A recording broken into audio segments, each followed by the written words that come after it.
ایک بچی نے پوچھا کہ یہ لڑکے میں کون سی خوبیاں ہوں کہ ہم اس کو کہیں کہ جی یہ ہے اسلامی نوجوان کہ جس سے نکاح کرنا چاہیے۔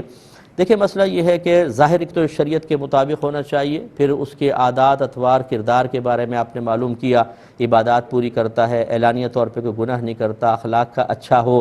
اور رزق حلال کی طلب میں جستجو رکھتا ہو، حرام سے بچتا ہو۔ یہ آئیڈیل نوجوان ہے کہ اگر ایسا مل جائے تو یہ تو اللہ کا اتنا بڑا انعام ہے جس کی کوئی انتہا نہیں۔ لیکن یقینی سی بات ہے کہ میں بھی اس بات کو سمجھتا ہوں کہ اس دور میں ایسے نوجوانوں کو تلاش کرنا بہت مشکل ہے۔ بعض علم پڑھنے کے باوجود اور داڑھیاں رکھنے کے باوجود بد اخلاق ہوتے ہیں، بیویوں کے ساتھ ناروا سلوک کرنا، غلط سلوک کرنا، ایسے بھی ملتے ہیں ہم لوگوں کو۔ اور بعض اوقات بغیر داڑھی والا لڑکا ہوتا ہے، دین سے بالکل دور، لیکن اخلاقی لحاظ سے اتنا اچھا ہے کہ اپنی بیوی کو بہت اچھا رکھتا ہے۔ تو کہنے کا مطلب یہ ہے کہ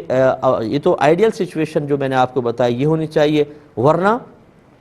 جتنا زیادہ سے زیادہ اچھی خصوصیات کا حامل ہو اور اس میں خاص طور پر عبادات پر استقامت پذیر اور اعلانیہ گناہوں سے بچتا ہو، اس کو سب سے پہلے آپ فوقیت دیں، اور اس میں پھر شکل صورت میں تھوڑا بہت کمی بیشی بھی ہو تو چل جائے گا۔ پیسے کی تنخواہ کی کمی بیشی ہے، اللہ کا نام لے کے ایسے نیک آدمی کے ساتھ رہیں گے، اللہ تعالیٰ برکت دے گا۔ یہ ان چیزوں کو فوقیت دینی چاہیے۔ لیکن میں مطلقاً یہ نہیں کہہ سکتا کہ داڑھی والے کو یا کوئی دینی ادارے سے فارغ ہو وہ شخص آپ کا بس وہ مطلوب شرع ہوگا، کیونکہ داڑھی اور علم دین کا ہونا بہت اچھی بات ہے، لیکن کیا کوئی شخص ان کے تقاضے کے مطابق عمل کر رہا ہے، وہ شریعت کو اپنے اوپر نافذ کر رہا ہے؟ اس کی گارنٹی کون دے سکتا ہے؟ اب میں آپ کو کہہ دوں کہ بھی دیکھیں داڑھی ہونی چاہیے، نمازی ہونا چاہیے، اور علم دین حاصل کیا ہونا چاہیے، سرٹیفکیٹ بھی اس نے دکھا دیا، آپ نے کہا مفتی صاحب نے کہا تھا بس کر لیں، یہ ان خصوصیات کا حامل ہے، پتہ چلے کہ جھوٹ وہ بولتا ہے، گالیاں وہ بکتا ہے، بدنگاہیاں وہ کرتا ہے، خراب کردار اس کا ہے، بیوی کو مارتا ہے، پیٹتا ہے، بخیل حد درجہ ہے کہ وہ خرچے نہیں دیتا، یہ سب اس طرح کے سے ہوتا ہے۔ مطلب تو ضروری نہیں ہے کہ ایک شخص ظاہری اعتبار سے آپ کو اگر دینی نظر آ رہا ہو تو اس کے عمل اور کردار بھی دینی ہوں۔ بعض اوقات شریعت کو خود نافذ نہیں کیا جاتا، اس لیے اچھی طرح دیکھیں۔ اور میں اکثر یہ مشورہ والدین کو دیتا ہوں کہ اگر پاسبل ہو،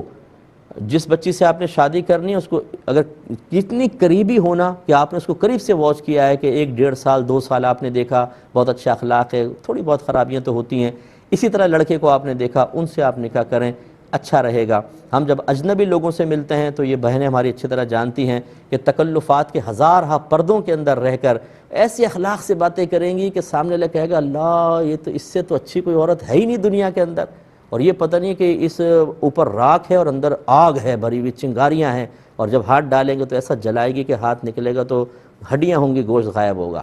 وہ پھر مطلب یہ کہ جب پہل ملتی ہیں تو بڑے اخلاق کے ساتھ، پھر بچے کی شادی کر کے والدین سر پکڑے ہوتے ہیں کہ بھئی تو بڑی با اخلاق بن رہی تھی، یہ تو بڑی خطرناک ہے۔ تو اس لیے مطلب یہ کہ بہرحال اب یہ بھی نہیں ہو سکتا کہ ہر ایک جو ہے وہ 1.5-2 سال تک کسی کو واچ کرتا رہے پھر کرے، اگر پاسبل ہو تو ایسا کریں، ورنہ پھر اللہ کا نام لے کر ظاہر دیکھ کر بھی کر لیں، اللہ تعالیٰ بہتر دے گا کرے گا۔